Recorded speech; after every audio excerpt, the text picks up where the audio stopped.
occupée. Pendant la Première Guerre mondiale, en 1914-1918, l'île a été occupée par les Allemands qui décident les mesures à mettre en place. Heure des horloges. Toutes les horloges doivent être à l'heure allemande. Fanion français. Tous les fanions français doivent être enlevés, même des autos de la Croix-Rouge. Pigeons. Tous les pigeons doivent être exécutés par risque de message entre les Lillois. Les réquisitions. À Lille, pendant la guerre, les Allemands ont demandé des réquisitions. Matelas pour faire des uniformes pour l'armée allemande, les roues de vélo pour fabriquer des canons et les métaux. Les personnes qui logeront les membres de l'armée allemande auront à fournir la nourriture de la journée. C'est obligatoire, sinon ils seront punis en dormant à la citadelle. Ils devront se présenter tous les soirs. Si les personnes ne sont pas présentes dans la cuisine pour faire à manger, les soldats auront la permission de cuisiner eux-mêmes. Une population affamée et affaiblie. Les habitants de l'île sont obligés de recevoir les officiers allemands et de leur donner de la nourriture. Donc, les Lillois étaient affamés, car ils n'avaient plus d'argent ni de quoi se nourrir. Et les aliments se faisaient de plus en plus rares, donc de plus en plus chers. Les enfants manquaient cruellement de vitamines. Le prix de la nourriture avait beaucoup augmenté. Exemple, le poivre, en 1914, coûtait 3,20 francs. En 1916, 25 francs. Et en 1918, 125 francs. Donc, au total, pour pouvoir se nourrir correctement, en 1918, il fallait 596,70 francs. Les gens maigrissaient, tout comme leurs animaux qui cherchent désespérément de plus en plus à manger. Donc, ils attrapent des maladies graves et peuvent mourir. Les jeunes enfants pouvaient être envoyés à l'étranger pour être mieux nourris, exemple aux Pays-Bas, Belgique, Suisse, dans des orphelinats.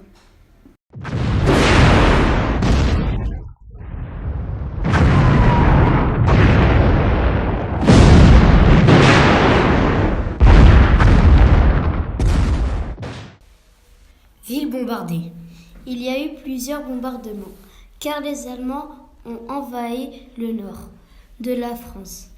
Le 10 au 12 octobre 1914, 2000 maisons ont été bombardées et 13 hectares d'immeubles sont détruits autour de la gare de Lille. 200 civils sont tués et 300 sont blessés. Dans les ruines de la Grande Guerre à Lille, à la rue Féderbe, le Grand Café Saint-Jean a été bombardé. Une ville détruite, les 18 points. Le 11 janvier 1916, la guerre a causé beaucoup d'explosions un peu partout dans la ville de Lille et des villes voisines.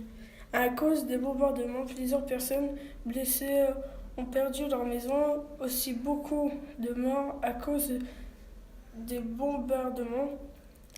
Les personnes ne peuvent plus vivre dans la ville de Lille. Ils sont donc obligés de partir et ne plus revenir car la guerre continue. L'explosion se situe à boulevard de Belfort le 11 janvier 1916 à 3h30 du matin. L'explosion a détruit la majeure partie du quartier. L'explosion se situe à boulevard de Belfort le 11 janvier 1916 à 3h30 du matin.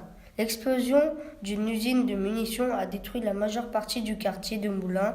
L'enterrement des victimes a lieu le 15 janvier au cimetière du sud de Lille. 104 décès et plus de 400 blessés, 21 usines et plus de 700 maisons détruites.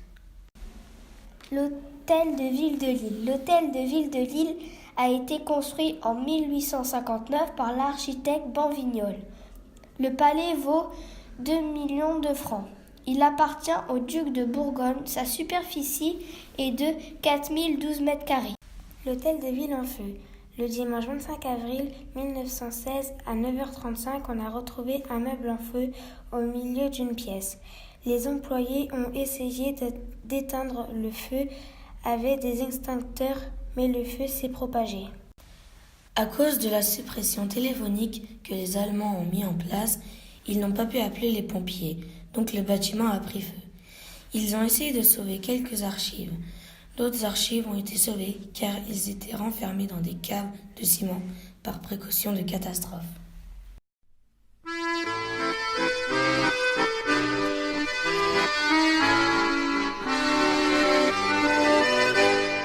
Quand au bout de 8 jours, leur peau terminée, on va reprendre les tranchées.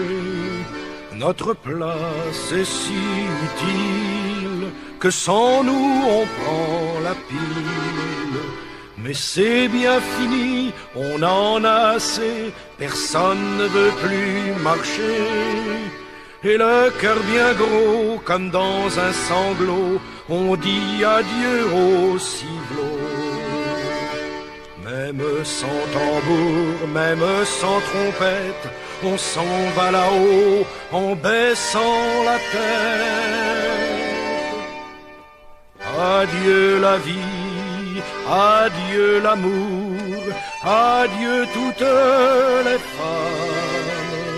C'est bien fini, c'est pour toujours de cette guerre infâme.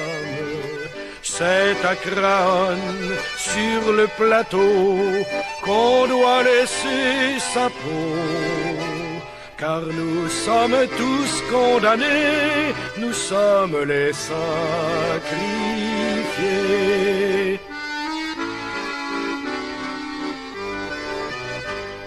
8 jours de tranchées, 8 jours de souffrance, pourtant on a l'espérance que ce soir viendra la relève, que nous attendrons sans trêve. Soudain dans la nuit et dans le silence, on voit quelqu'un qui s'avance. C'est un officier de chasseurs à pied qui vient pour nous remplacer.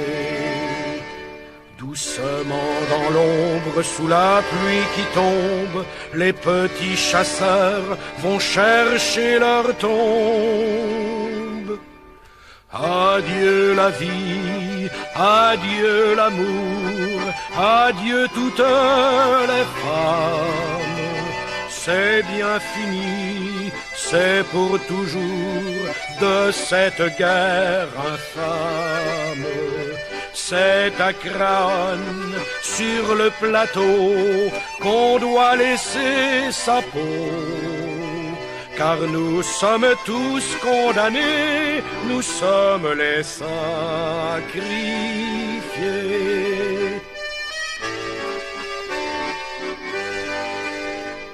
C'est malheureux de voir sur les grands boulevards tous ces gros qui font leur foire. Si pour eux la vie est rose, pour nous c'est pas la même chose. Au lieu de se cacher, tous ces embusqués feraient mieux de monter aux tranchées pour défendre leurs biens, car nous n'avons rien, nous autres les pauvres puritains.